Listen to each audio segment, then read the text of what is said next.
कितने बनाना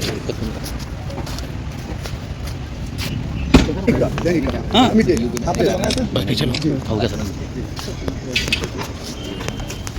सूचना कंपनी को भेजा हमारे कंपनी ने हमें यहाँ भेजा और हमने अधिकारी साहब के पास में गए एग्रीकल्चर डिपार्टमेंट में और उनको सूचना दी तो त्वरित वहाँ से हमें उनका साथ मिला और वहाँ पर हम आए और छापेमारी करके ये सारे प्रोडक्ट्स को देखे हैं और उसमें सीज की। क्या माल है, क्या कुछ बेच रहे ये पेस्टिसाइड्स फंगिसाइड्स सारे प्रोडक्ट्स कीटनाशक। ये लोग जो इसको गलत तरीके से बना रहे थे, ये क्या इस्तेमाल कर रहे थे? इसमें एक जिप्सम वॉल पुट्टी का भर के वो लोग दे रहे हैं उसके अंदर, जिससे तो समझ लीजिए मिट्टी है एक तरह से वो और नुकसान ही वाला चीज़ है। ठीक है। सेकंड चीज़ ये हूबहू पैकिंग करा है, जो कहीं बनाया भी है छापा भी है तो हूबहू एकदम एज इट इज, उसमें कुछ भी 19-20 नहीं करा है। खाली एक ही है कि बारकोड हमारा स्कैन नहीं हो रहा है और वो अपनी कंपनी का ओरिजिनल का बारकोड स्कैन हो जाता है, सारा डिटेल्स आ जाता है, इसमें नहीं आ रहा है। दैट्स खाली इतना ही फर्क है। कैसा आप लोगों को जानकारी मिली है? हमारी कंपनी को जानकारी मिली, कंपनी को कौन लोग हैं जो इस तरह के आपके फर्जीवाड़ा कर रहे थे? यहीं पर है लक्ष्मीबाई नगर में, लक्ष्मी मार्ग में 26 नंबर मकान में। नाम मामला में कुछ किसी का? महिलाएं हैं और एक अभिषेक नाम का कोई बंदा है, वो लोग इनके साथ में संलिप्त है। ये जो कुल माल आपने आज यहाँ जब्त करवाया है और महिलाओं को पकड़ा है, ये कुल माल अगर असली कंपनी का होता तो कितने रुपए का? अप्रॉक्स 70 लाख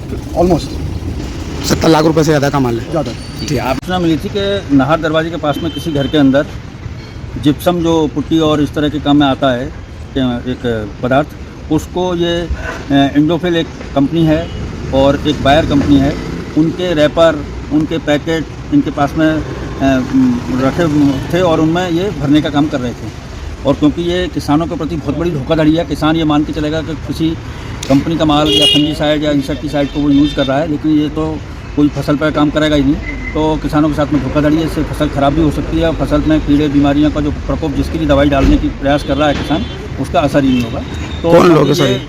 ये इस तरह का जो मामला है तो इसमें जो हमारी कीटनाशक अधिनियम है उसके तहत कार्रवाई की जा रही है और साथ में ही जो मिसब्रांड और कॉपीराइट एक्ट, क्योंकि इन्होंने दूसरी कंपनी का बिल्कुल हूबहू वैसा बनाने का प्रयास किया है अपने रैपरों को, तो इस पर हम यहाँ पर नाहर दरवाजा थाने में इनके ऊपर प्रकरण भी दर्ज करा रहे हैं। कितने आरोपी हैं और इनके साथ कौन कौन लोग हैं? अभी जो वहाँ क्योंकि भरते हुए जो पाए गए हैं तो 2 महिलाएं इसमें भर्ती हुई पाई गई हैं और उन्होंने किसी और का नाम अभी नहीं लिया है काफ़ी पूछने पर भी, पर इसमें काफ़ी और भी लोग। क्या लगता है महिलाएं कर्मचारी है कि मालिक है सर? कौन कि वो वहाँ पे कर्मचारी थी, काम कर रही थी? वहाँ जो मिले हैं तो हम तो उसको क्योंकि और उन्होंने किसी का बताया नहीं, किसी मालिक का या किसी और का नाम नहीं बताया, तो हम अभी हाल फिलहाल तो उनके ऊपर ही आ रहा है। काफ़ी माल को किस तरह से मार्केट में सप्लाई करते थे सर? ये किसी न किसी चैनल, अब हम जानकारी लेने की कोशिश करेंगे, किसी न किसी चैनल के माध्यम से ये दुकानों तक पहुँचाने का प्रयास कर रहे होंगे, क्योंकि इस तरह की सूचना आज ही हमको प्राप्त हुई थी तो हमने तुरंत इस पर। क्या लगता है सर इसमें बड़ी चेन बन सकती है? बड़ी चेन होने की भी संभावना है। कहाँ की कंपनी?